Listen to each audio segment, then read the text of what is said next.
Mutiara Hikmah Official, menyingkap hikmah di balik sunnah.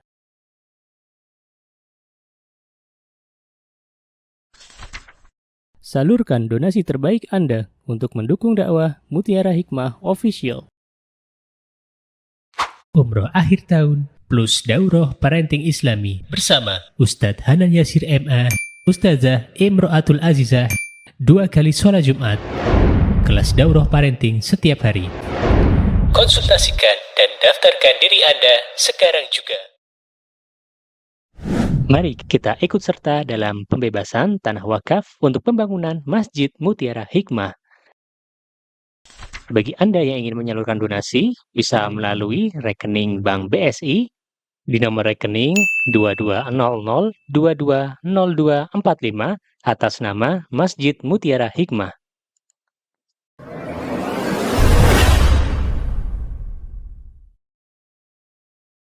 Assalamualaikum warahmatullahi wabarakatuh. Waalaikumsalam warahmatullahi wabarakatuh. Kak Maisa, boleh silakan perkenalkan diri. Terima kasih Ustazah Imro'atul sudah memberikan materi yang sangat daging sekali ya, sangat luas dan dalam gitu ya ilmunya, Masya Allah. Saya ada pertanyaan nih Ustazah mengenai tauhid ya. Jadi ada seseorang yang percaya dengan tauhid, percaya bahwa Tuhan itu ada dan Tuhan itu satu, dan percaya bahwa Al-Quran itu adalah untuk kita semua, tetapi dia tidak percaya bahwa sholat itu wajib, sholat 5 waktu itu wajib. Nah itu gimana ya Ustazah untuk memberitahukan kepada orang ini, bagaimana cara saya memberitahukan atau berdakwah sedikit untuk orang ini bahwa sejatinya yang saya tahu dan di Al-Quran pun sudah dikatakan bahwa sholat itu wajib hukumnya. Seperti itu Ustazah.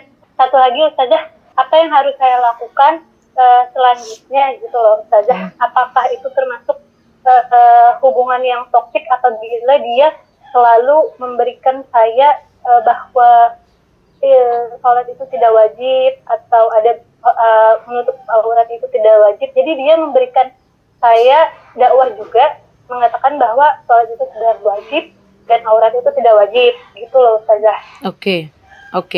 Iya, baik. Terima kasih Ustazah. Jazakallah khair. Oke, sama-sama. Waalaikumsalam warahmatullahi wabarakatuh.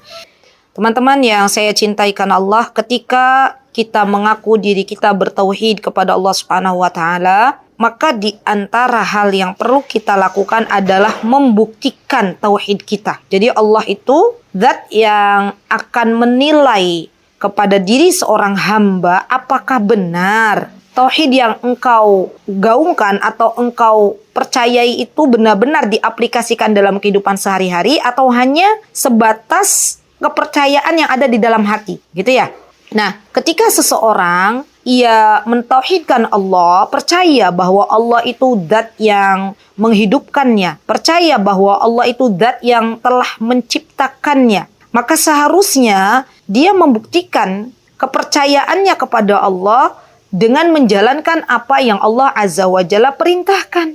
Apa di antara perintah Allah untuk seorang hamba? Di antaranya adalah perintah untuk sholat. Bahkan sholat ini hubungannya erat dengan rukun Islam, ya. Sebagaimana kita sudah pelajari itu, kan? Rukun Islam ada 5, gitu kan? Yang pertama syahadat, yang kedua sholat. Berarti sholat ini adalah sesuatu yang sangat penting kaitannya dengan iman, dengan tauhidnya. Orang yang tidak sholat maka tauhidnya belum benar. Orang yang tidak sholat berarti dia belum membuktikan tauhidnya, ya. Karena dia hanya ucapan semata dan belum dibuktikan. Coba kalau misalnya ya kita itu mengaku diri kita menjadi seorang mahasiswi di sebuah universitas, maka kan kita perlu ada bukti. Ya, orang yang dia mengaku saya pelajar atau saya mahasiswi di Universitas Gadjah Mada, misalnya di UGM di Yogyakarta. Kemudian ada kawan kita yang bilang, mana buktinya? Kalau kamu itu mahasiswi di Universitas Gadjah Mada, kemudian kita tidak bisa memberikan bukti apakah orang menerima ucapan kita? Tentunya tidak. Ya bisa jadi orang lain mengatakan kepada kita, kamu telah berbohong, karena kita tidak bisa memberikan bukti apapun kepada kawan kita. Ya, jadi bukti itu penting ya bagi kehidupan kita. Untuk urusan dunia saja, orang akan percaya kalau kita memberikan bukti. Oh ini nih kartu mahasiswa saya. Coba lihat nih ada. Saya termasuk ya mahasiswi di Universitas Gadjah Mada misalnya. Ya, maka orang akan percaya. Begitu juga dengan tauhid. Ya, begitu juga dengan kita mempercayai bahwa Allah itu zat yang maha esa. Maka perlu dibuktikan dengan sebuah amal solih dengan anggota badan kita. Dan apa di antara amal solih yang Allah Azza wa Jalla cintai adalah kita diperintahkan untuk beribadah dalam rangka mengesahkan Allah dengan sholat. Jadi bukti dia bertauhid adalah dengan sholat. Dan perintah sholat ini, ya teman-teman, saking pentingnya perintah sholat sampai Allah Subhanahu wa Ta'ala tidak menurunkannya melalui malaikat Jibril. Allah Azza wa Jalla mengisra mi'rajkan Rasulullah sallallahu alaihi wasallam. Ini bukti juga. Ya. Kalau nggak penting sholat dalam kehidupan seorang hamba, kalau nggak wajib sholat dalam kehidupan seorang hamba, Allah tidak akan mengisra mi'rajkan Rasulullah SAW ke atas langit. Ya. Dan perintah sholat ini langsung Allah yang memerintahkan kepada Rasulullah sallallahu alaihi wasallam. Ya. Bahkan sholat ini termasuk bagian dari dasar-dasar agama kita. Apa kata Rasulullah? Buniyal Islamu ala khams. Islam ini dibangun di 5 dasar, pondasi. Di antaranya adalah as-salah. Ya. Jadi kewajiban sholat ada pada Al-Quran. Kewajiban sholat ada pada hadis-hadis Nabi kita Muhammad sallallahu alaihi wasallam. Dan ulama mengatakan bahwa orang yang dia mengaku beriman kepada Allah, mengaku bertauhid kepada Allah, tapi dia belum mau sholat, berarti orang-orang yang demikian belum disebut sebagai orang yang beriman seutuhnya kepada Allah Subhanahu wa Ta'ala. Dan perlu saya ingatkan teman-teman semuanya bahwa untuk berdakwah itu harus kita mulai dari kelembutan. Ya, Islam itu adalah agama rahmatan lil alamin.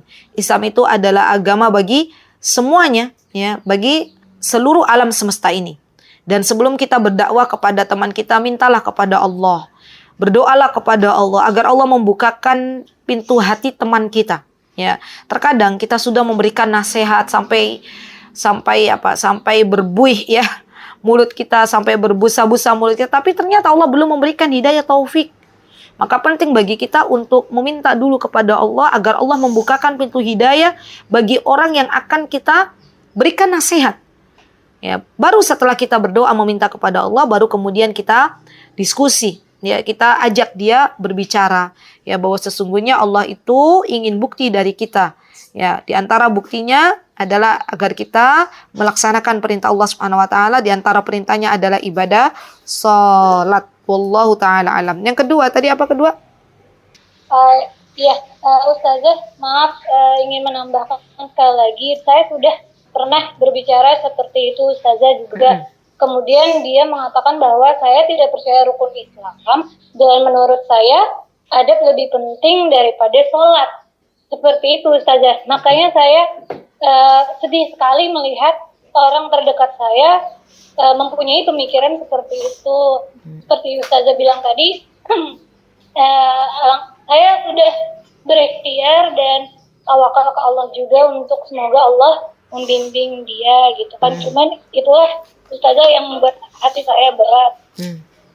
Mbak Maisa, jangan pernah berputus asa dari Allah Subhanahu wa Ta'ala. Teruslah berdoa untuk saudari Mbak Maisa, terus didoakan. Setiap batu yang keras ketika ditetesi air setiap hari, maka pasti suatu hari akan berlubang. Begitu pula dengan hamba Allah yang saat ini belum diberikan hidayah oleh Allah Subhanahu wa Ta'ala. Terus didoakan terutama di waktu-waktu mustajab. Kalau kita sudah berikhtiar, kita sudah berusaha untuk beramar ma'ruf nahi mungkar, maka saatnya kita kencangkan doa kita untuknya, untuk orang yang kita cintai. Ya Allah, Engkau Zat yang maha baik. Aku tidak menginginkan penderitaan bagi saudariku. Aku tidak menginginkan keburukan bagi saudariku. Ya Allah, perkenankan doaku. Bukakanlah pintu hati saudariku untuk bisa menerima apa-apa yang Engkau perintahkan dan Rasulnya perintahkan. Terus berdoa kepada Allah. Allah yang memegang hati saudari Mbak Maisa, ya. Tetap semangat, tetap percaya kepada Allah bahwa Allah Azza wa Jalla akan mengabulkan doa-doa Mbak Maisa. Barakallahu fiik. Mutiara Hikmah Official, menyingkap hikmah di balik sunnah.